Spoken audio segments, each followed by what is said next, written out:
In the novel Imaginary Friend, Douglas Whaley uses fiction to bring to life the experiences, fears, and frustrations of people living as non-believers. Through this engaging and often humorous novel, Douglas uses stories to help build understanding and reduce prejudice. Douglas will do readings from Imaginary Friend and invite us to share our stories of life without an imaginary friend. Douglas Whaley has given years of dedicated service to promoting humanist values in Central Ohio.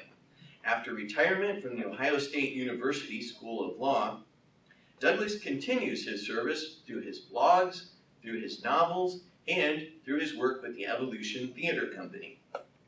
In 2014, the humanist community of Central Ohio honored Douglas Whaley with our Apex Award for his contributions to the rights of LGBTQ people and his publication of the atheist thriller novel Imaginary Friend. So please join me in giving a warm welcome to Douglas Whaley.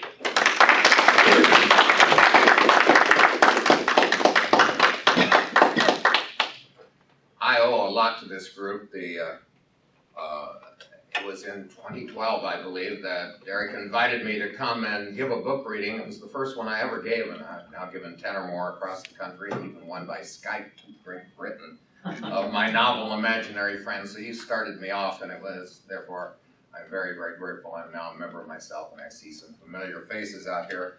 I wrote Imaginary Friend and published it in 2008. Because I became annoyed at how casually people will discriminate against atheists and how acceptable it was.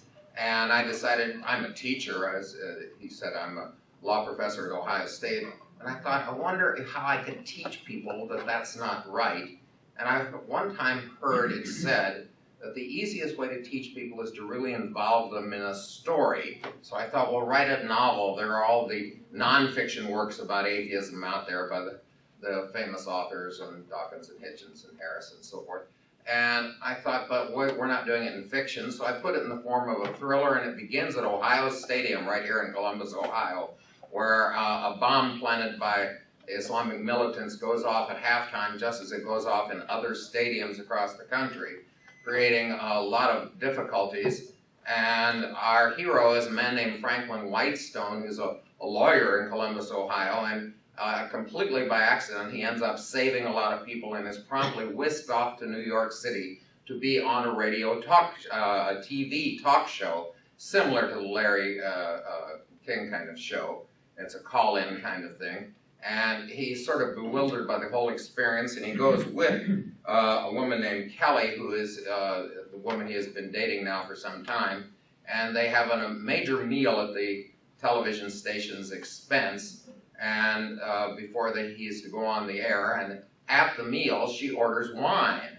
And she says, have some wine. He says, no, I'm about to go on television. She says, it won't be for some time. And look how nervous you are. It'll calm you down. One drink won't hurt you. And you think, well, I guess a glass of wine wouldn't hurt. And at some point, the waiter refills his glass, causing problems that then persist into the rest of the story. When they go off to the studio, I should also mention, because it gets interpolated into this particular segment, that watching the broadcast that we're about to have of the TV talk show, which is called the Jimmy Ball Show, they are Franklin's ex-wife and their teenage son Todd, and her name is Mary and Todd are watching, and their commentary comes into our story. After we do this segment, there is another segment later in the book that I am going to read you where he ends up back on the Jimmy Ball Show. So these are the two Jimmy Ball Show episodes in the novel. And they both have a lot to do with atheism. Now the novel is filled, it's a thriller. Bombs are going off, people are kidnapped, people are shot. All kinds of things happen in the novel to keep it moving along, and I tried to make it as funny as possible. It has an ending that has been described in the Amazon reviews as startling. I like to think that's true. In any event, here is my reading from Imaginary Friend by Douglas Whaley. And I will be selling copies afterwards should you be interested at it, just in a enormous knockoff from what you can buy them for on Amazon. The limousine deposited them in front of the television studio at 7 p.m., where they were escorted into the building by a Mr. Malone, who was all smiles and welcomes. Franklin could detect a definite internal buzz from the wine, but he assured himself he was not in any danger of being drunk. Malone had informed him he would be the guest for the second part of the evening, so he'd have an hour and a half to allow the buzz to wear off. Malone turned Kelly over to a page who escorted her to a seat from which he could view the show while he himself walked Franklin down to makeup. "I don't think I've ever been made up before," Franklin told the matronly woman who introduced herself merely as Judith, who was lathering him with something as he sat in her chair. "You have very smooth skin," she informed him. "It will take makeup beautifully, and no one will notice you have any on." After 10 minutes, she paused, looked at her work, nodding in satisfaction, but she suddenly sniffed. "Is that wine on your breath?" she asked in a matter-of-fact way, not being accusatory. Franklin looked sheepish. "Yeah, a little courage before the face the nation time." She reached into a drawer and handed him a small vial. "Here," she said, "right before you go on, gargle with this. No one will notice." He slipped it in his suit pocket. "Many thanks, Judith. I wouldn't want Jimmy Ball to think I'm a wino."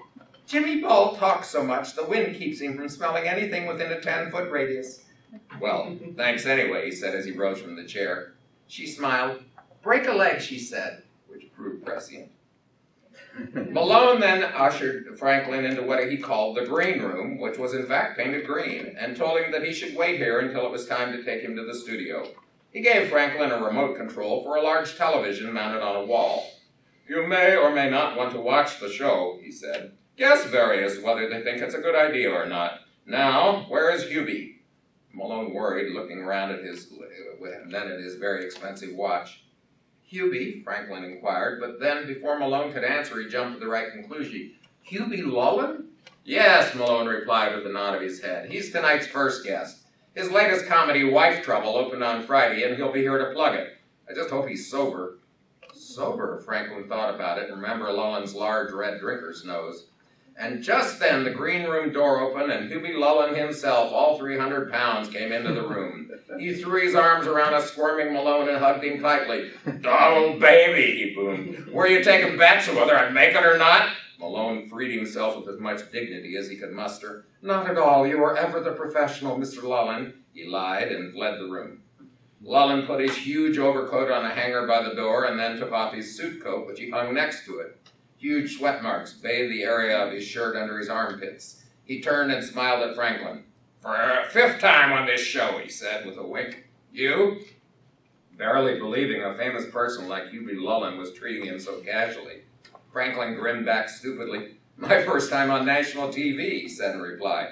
"Nervous?" "Oh, yes, very." To be expected. What brought you to the attention of the Jimmy Ball show?" Franklin paused, unsure how to answer.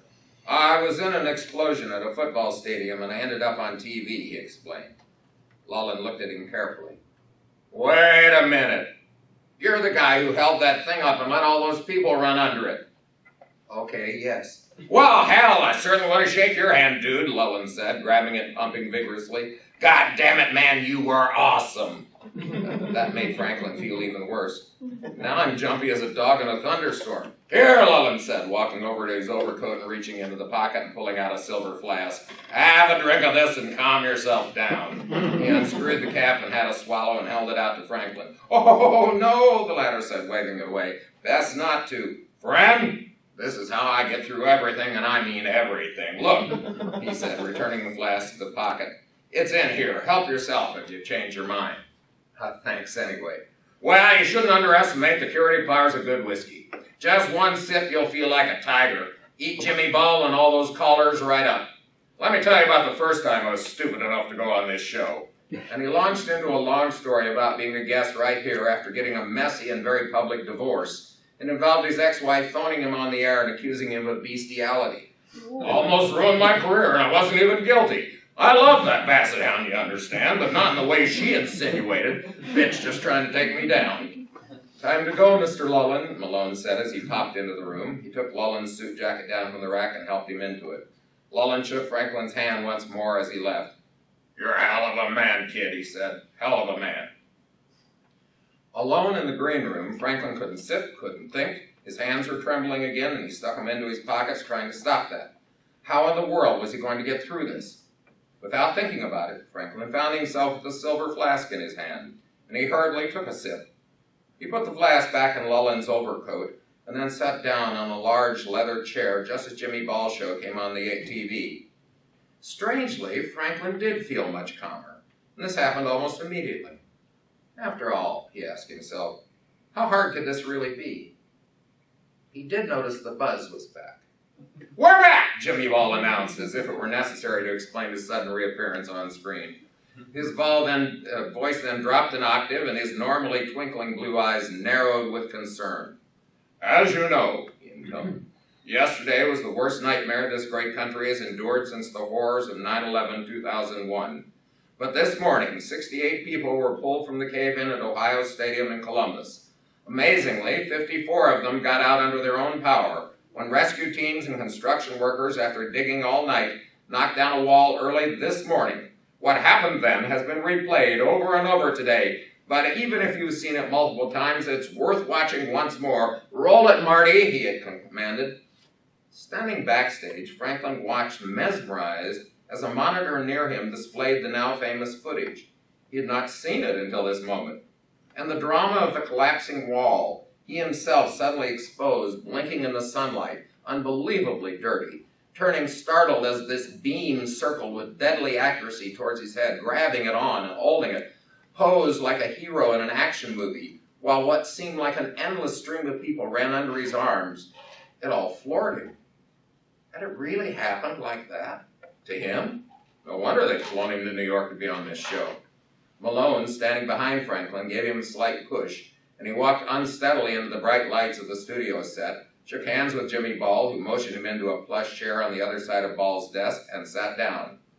"What a day for you," Ball exclaimed, clapping his hands twice lightly. "You have no idea," Franklin said. "You're right, I don't. Franklin, what an amazing video we just watched. What goes through your mind as you see it?" "Well, actually, Jimmy, it was my first time to watch it, and I'm still in shock about the whole thing." "Where were you when the bomb went off?" Ball asked. So Franklin related, as best he could remember, everything that happened from the time he went for popcorn until the workers took the girder from his grasp and dragged him away from the opening. Jimmy Ball shook his head and ran his hand over his bald pate. "You're a fantastic person, Franklin Whitestone," he said. "Now we'll see what America has to say to you. Let's go to the phones." He paused to listen to a voice in his ear. "The first caller is Ralph in Chicago. You there, Ralph?" "Yes, Jimmy," said a disembodied voice, filling the studio, seeming to Franklin to come from all sides at once. "I just want to thank your guest for the incredible courage he showed on that video. What an inspiration to us all." Franklin smiled happily. A golden glow infused his inner being. So, this is what it meant to be on top of the world. "Thanks," he said, the humble hero. "If you get to Chicago, my man," Ralph continued, "you look me up. I'll take you out on the town and treat you like royalty." "That'd be great," Franklin mumbled, at a loss for something better. Was there to be no substance to these calls? The guy had even asked a question. Piece of cake. "Thanks for calling, Ralph. Next is Doris from Salt Lake City. Hello, Doris." And then the world changed forever for Franklin. "Mr. Whitestone," Doris began, "when you were hanging onto that girder for dear life, were you praying to God that you would have the strength to hold on long enough for all those poor people to escape?" Franklin shook his head. "Oh, no," he said, almost jovially. "I certainly wasn't praying. God was the problem, not the solution." "What do you mean?" Doris asked, puzzled. "The bombs went off because of a belief in God, same as 9/11. In both cases, religious nuts killed people simply because they thought their God commanded them to do so." There was a shocked silence in the studio. It lasted for a couple of beats. "But God saved all those people that ran out under your arms," Doris exclaimed, clearly upset. "And he saved your life, too." "At the same time, he was allowing the deaths of thousands in other stadiums? I don't think so." "It never ceases to amaze me," Franklin said, as if leading a slow student, "that God gets credit when things go right, but is never to blame when things go horribly wrong, even where, as with these explosions, religion is clearly the motivating cause." "God didn't cause the explosions," Doris yelled, her voice overwhelming the studio mics. Oh, from what I hear, there's a website making that very claim. The infidels are dead, praise be to Allah. Hi, Doris sputtered, unable to talk. Wow, Jimmy Ball said. My director tells me the phone line's just jammed up solid. I thought you were a hero, but you're going to go to hell, Doris screamed. We're running out of time, Ball said, deep concern on his voice, cutting her off. But let me ask you some questions, Franklin. You're an atheist, right? I suppose I don't give myself labels for not engaging in the supernatural, but I do believe in finding out what's true and what's not. I have to keep reminding myself that there are intelligent people who incredibly think some magical being is watching our every move, counting the sparrows as they drop, when there's not the slightest evidence that this is true. He waved a hand. Actually, the evidence completely goes the other way. In all of recorded history, there's not one verifiable incident of supernatural intervention in the affairs of human beings. Not one. Now, Doris, if you were an almighty God, don't you think you'd clear up your existence in some obvious way? Leave the issue beyond doubt so everyone would salute and get with the program? Jimmy Ball's eyes got wider than the audience had ever seen them. You don't believe in any form of divine guidance, he asked. Franklin smiled, gave a small shake of his head. Let me put it like this, Jimmy. When I was a child, I had an imaginary friend who was with me everywhere I went, helping me out, very real to me. I loved him with all my heart. But as I got older, I didn't need that crutch anymore, so one day it just wasn't there, nor did I miss him. As an adult, I'd be embarrassed if I still needed an imaginary friend to help me run my life. More dead air while that statement floated around the room for a few seconds. Then Jimmy Ball found his voice. Well, we clearly have material there for a very different show, and we may have to invite you back, Franklin, to talk about this controversial topic at length. But now it's past time to wrap up. He turned and looked into the camera. Thank you all for watching, and tune in next time when my guest will be the Heisman Trophy candidate Randolph Jones. He paused and added, good night. He usually tacked on, and God bless, but he somehow admitted it this particular evening. He was never forgiven for this misstep, which caused him grief until the day he died 12 years later. Incredibly brave, stupendous, I could have been more proud of Dad, Todd rejoiced, dancing around the television, both fists in the air. Mary, firmly seated in her favorite leather chair, was more sanguine. She used the remote control to turn off the TV. Your father has a lot of characteristics, but stupidity is not usually one of them, she told him. Todd paused in mid-dance, his foot still raised. What do you mean? He was great. It couldn't have been dumber. Mom, what was dumb about Dad's courageous stand on behalf of non-belief? He refused to be bullied by that religious nut. She deserved to be put in her place.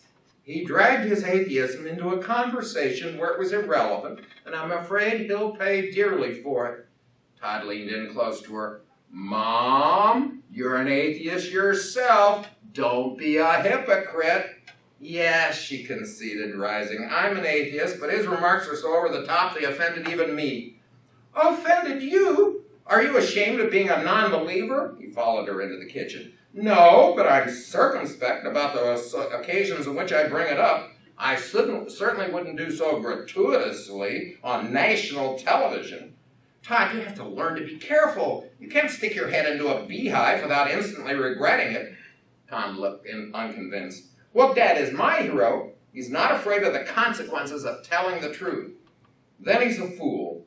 Holy hell, and I do mean that in the religious sense, is about to break loose. Well, that's the end of the first little segment involving the Jimmy Ball Show. Lots goes on. There are kidnappings. Todd and Mary get kidnapped, among others, and Franklin has his own difficulties and is shot at and things go on. And eventually he has a press agent who talks him into doing Remorse on national TV, so Jimmy Ball is called, and Jimmy's delighted the very next weekend to have him back. So now we have the second segment where he goes back to the Jimmy Ball Show, and that's the last segment I'm going to read you. When he first entered the green room at the NYC studio, Franklin was introduced by Mr. Malone to the four other people who would also be guests tonight, the panelists for the atheism belief debate that would make up the first half of the Jimmy Ball Show. They were a diverse group. The two non-believers were Dr. Richard Samuel, a professor of philosophy from Australia, who had written a number of best-selling books refuting the very idea of God, and Andrew O'Brien, a leading secular humanist in the United States. Facing them were the Reverend Melinda Frost, a woman of about 40, who ran an evangelical training school in Atlanta, and Dr. Ronald Wainwright, a professor of theology at a university in Canada. The four were friendly enough when introduced to Franklin, and they made small talk about how nervous they all were. Melinda Frost asked Franklin if he had any advice, and he promptly responded, "Avoid alcohol." At 7:45, Malone came to get the panelists and escort them into the studio, and Franklin was left alone in the green room. The large TV screen was tuned to the Jimmy Ball show, and Franklin, with some trepidation, sat down facing it. Obviously, whatever the panelists did would influence what followed. The call-in audience would have probably be referring to it when he was in the hot seat, so good or bad he needed to watch it. The show began, and Jimmy Ball smiled happily at the camera and bobbed his bald head slightly as a way of greeting his unseen audience. Hands raised, palms out. He looked very pleased with himself for having arranged this video coup.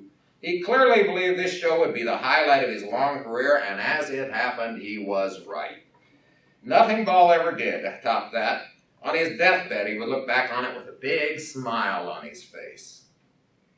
Ball was seated in the middle of 5 chairs, all facing the camera, with Richard Samuel and Andrew O'Brien on his right, and Melinda Frost and Robert Wainwright on his left. "Good evening, America," Ball said. He then recapped the previous show in which Franklin had appeared, showed highlights from that show, including the phone call from the woman in Utah, and Franklin's disastrous imaginary friend rant. The camera returned to a live shot of Ball, and he said, "We'll have Franklin Whitestone himself in the second part of this show, but first, we have a distinguished panel who are going to discuss this contentious issue: what is the place of atheism in a religious world?" The camera pulled back to include all 5 of them, and Ball introduced the guests one by one. Then he turned to Dr. Samuel on his far right. "Dr. Samuel, you've written a number of books about atheism. What is your response to all the criticism Franklin Whitestone has endured during the past week?" "Well," the professor replied, "he could certainly have phrased things a bit more diplomatically, but what he said is basically what a lot of people feel. It's wrong to count on a mythical supernatural being to solve concrete problems." "And," O'Brien added, interrupting, "the older you get, the more ridiculous a belief in God seems. It would be funny if it weren't so dangerous."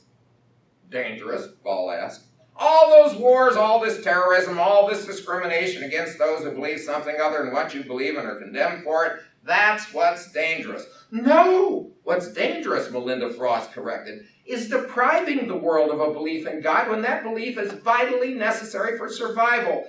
Atheists are dangerous. They have nothing to believe in." "Nonsense," O'Brien countered, his voice rising. "Atheists make decisions based on rational factors. They aren't torching their fellow man because he doesn't revere a certain ancient book. If Osama bin Laden had only atheists to work with, then the World Trade Center would still be standing," Dr. Samuel commented. Professor Ronald Wainwright jumped in. "What you're ignoring," he said, calm and authoritative, "is how necessary religion is for us all to function. Just imagine what sort of chaos would ensue if God were subtracted from the picture." "Yes," the Reverend Frost said, louder than needed, "we all need God in order to survive, to care for each other, to give us hope." "Religion is the opium of the people," O'Brien quoted. Professor Wainwright jumped on that thought. "Karl Marx is the author of that bit of heresy." "Marx!" Frost exclaimed, and she turned to O'Brien, sneering. "Communist?" "So, you're a patriotic American, are you?" O'Brien asked her with a sneer of his own. "Why, yes, of course I am," she was indignant. "Then let me ask you a question. If you had to choose between what your Bible says and what the United States Constitution says, which would you choose?" The Reverend paused, uncertain where this was going. "What do you mean?" "Well, freedom of religion, for example, making sure the 10 Commandments are not posted on the walls of the schools, not allowing intelligent design in the classroom, treating all religions equally. Those things are very bad," she told him. "The Bible clearly says so. There's only one true religion, and that is Christianity, and our schools have fallen into their current terrible state because this has been forgotten." O'Brien laughed. "I think that makes my point. If your group takes over, out goes the Constitution.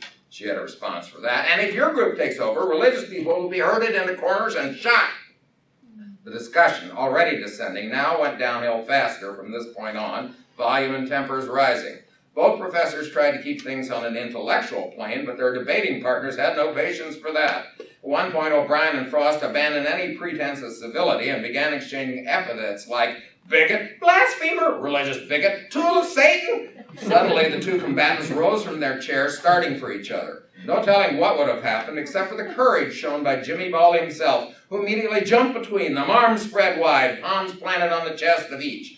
Both of the professors grabbed at them too, and for a moment all five were frozen in this bizarre tableau. It became a famous photo of the event. Calm down, Ball shouted, sounding none too calm himself. The embattled host risked a panicked glance up to the booth where his director was stationed, as if calling for the network's waiting troops to storm the stage and restore order. He yelled, "You're on television, for Christ's sake," at Frost and O'Brien. This strange ejaculation seemed to do the trick. Both of them looked in confusion at the TV cameras, realized with a start where they were, and sat back down. Mollified and relieved that the Jimmy Ball show had not turned into worldwide wrestling, Jimmy Ball said directly into the camera, "We'll be right back with our featured guest." In the green room, his mouth frozen open in horror, Franklin Whitestone stared at the screen. He thought about briefly opening the door and making a run for it. Otherwise, not only was Daniel walking into the lion's den, but someone had just flogged the lions into a frenzy. The door opened and Malone stuck his head into the room. "Come with me, Mr. Whitestone," he said, calm as a funeral director. "You're on." Back in Columbus, Todd turned to his mother. "Well," he said brightly, "I think that went well, don't you? Wonder if after tonight we'll ever see old Dad again. You think they'll ship the body back if they can find enough pieces?" Mary sat with her head in her hands, stunned, miserable. "Franklin is in terrible, terrible trouble," she said. During the commercial break, the set had been transformed from the panel discussion setup back to its normal configuration, a desk with Ball sitting on one side and the evening's guest on the other, with a pitcher of water and tumblers between them. Franklin, given his cue by Malone's tap on the shoulder, walked onto the set and for a second time in a week shook hands with the host. All joviality, Ball almost winked as he said, "Things have really changed for you since you last sat in that chair, isn't that right?" Franklin ruefully nodded. "Yes, just as you predicted the minute we were off the air. And Jimmy, that came true in spades. I've lost friends, I'm having professional troubles, my family nearly escaped death, and I myself have been forced into hiding. It hasn't been fun." Ball looked very sympathetic. "Franklin, if you could go back to last week, would you change any of the things that you said?" "Of course I would," Franklin replied. "And let me talk directly to your audience about that." He turned and looked into the camera nearest him, and cued by an alert director, the camera moved in for a close-up. "I want to apologize to all of those I offended last Sunday when I was on this show and said things I now deeply regret. Let me tell you how I came to be so imprudent." And then Franklin related the story of how one glass of wine at supper had turned into two, along with the subsequent sip he'd taken from the flask Hubie Lullen had so kindly left for him in the green room. "I'm not much of a drinker," Franklin confessed to the listeners, "and having that much alcohol to calm my nerves was a very bad idea. It loosened my tongue, and the unfortunate remarks that came out of my mouth were the unhappy result. While it's true I'm an unbeliever myself, I certainly respect the rights of others to believe whatever they wish. Our country was founded on the concept of freedom of religion, and as a lawyer and a good U.S. citizen, I would give my life to protect that important right. If anything I said can be construed to the contrary, I assure you that was not my intention. Like most of you, I'm surrounded by religious people, but I don't judge them by that criterion. Instead, I ask myself whether they're good people or bad people, moral, friendly, hardworking, etc. Finally, I would ask all of you out there to judge atheists by that same standard. Not what they believe or don't believe, but whether they are worthwhile human beings. Moreover, it's a measuring stick that I hope you'll apply to me." He turned to Jimmy Ball. "That's all I have to say." His host looked thoughtful. "Impressive," he commented, "but tell me this. If you don't take your moral compass from religion, where does it come from?" "Actually, the Bible." "Oh? I'm a firm believer in the golden rule. Do unto others what you'd have them do unto you." Franklin smiled again. And he told his host, "Don't look so surprised, Jimmy. The Bible's filled with wisdom and concepts no rational person would dispute. For millennia, the Bible has been the bulwark for the protection of the weak and the helpless, and its genius lies in its encouragement of good behavior in all people." "Have you actually read it?" Paul asked. "Oh yes," Franklin replied. "In my youth, I went through a period where I explored all the major religions on the globe, one by one, seeing what they had to say. I read the Bible from cover to cover." "But you still don't believe in God." "I do not. There's no imaginary friend looking out for you." "Now, Jimmy," Franklin reproved him, "please don't get me in any more trouble than I'm already in. I'm working hard here to square things with the good people out there whom I offended by stupid comments like the one you just mentioned." "Okay, let's take some phone calls," Paul said. He listened through his earpiece for a second. "This is Rhonda in Birmingham. You're on the air, Rhonda." "Have you tried praying to God to forgive you? That might help," a woman's voice said. "Let me ask you," Franklin replied, "have you ever considered the possibility that there might not be a God?" "Of course not. Jesus Christ is the Lord our Savior, and I would risk my immortal soul if I questioned his existence." "You better think long and hard about that, Mr. Whitestone." "Let me ask you this. Do you believe that Jesus ascended bodily into heaven?" "Yes, I do." "Millions of Muslims believe that Muhammad rode to heaven on his horse. Are they wrong?" "Yes, they are. That couldn't have happened." Franklin raised his hand in a gesture of peace. "They'd say the same thing about your belief. And that's what makes dialogue about religion so difficult. You believe one unlikely thing, and another religion believes a different unlikely thing. Each will say it is right, and the other is wrong. Neither seems to consider a third explanation. They both are wrong." Franklin tilted his head. "I myself take nothing on faith alone. You do. But Rhonda, I'll give you this. If you're right, you're right. If your guess as to how the universe works is superior to mine, then so be it. Congratulations on picking a winner." "You're going to go to hell, Mr. Whitestone." "So I'm told." And that is the reading.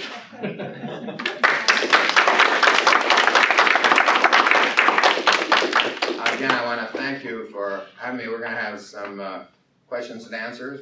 I have no idea what time it is, so how are we doing? We got time. And then the books are over here. They're selling on Amazon, both the printed version and the Kindle is real cheap. It's $2.99. The printed version of Imaginary Friend was $9.39 this morning. It's been coming down. I also wrote a sequel. Actually, it's a prequel in Imaginary Friend. Some of you I know have read it.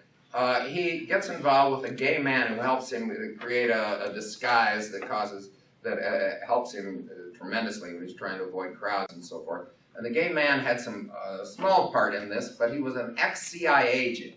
And I got to thinking, there's an interesting thing. The CIA is really missing a bet, because people will notice sexual encounters between heterosexuals, even in strange places like church. They'll be aware of that, but they won't see what the gays are doing at all. And in the CIA, that could be very useful. So I wrote another thriller, this one talking about homosexuality and how it works, and called it Corbin Milk. And Corbin Milk, again, is one of the characters from Imaginary Friend. And so we went back and explored Corbin Milk and what he did before he got involved in the life of Franklin Whitestone. So Corbin Milk is selling for $13 and something as the hardcover, or it's a paperback. And again for $2.99 on Kindle. I'll be hawking them both today for $8 each. So if anyone has interest in that. Now let's hear your thoughts or questions or comments.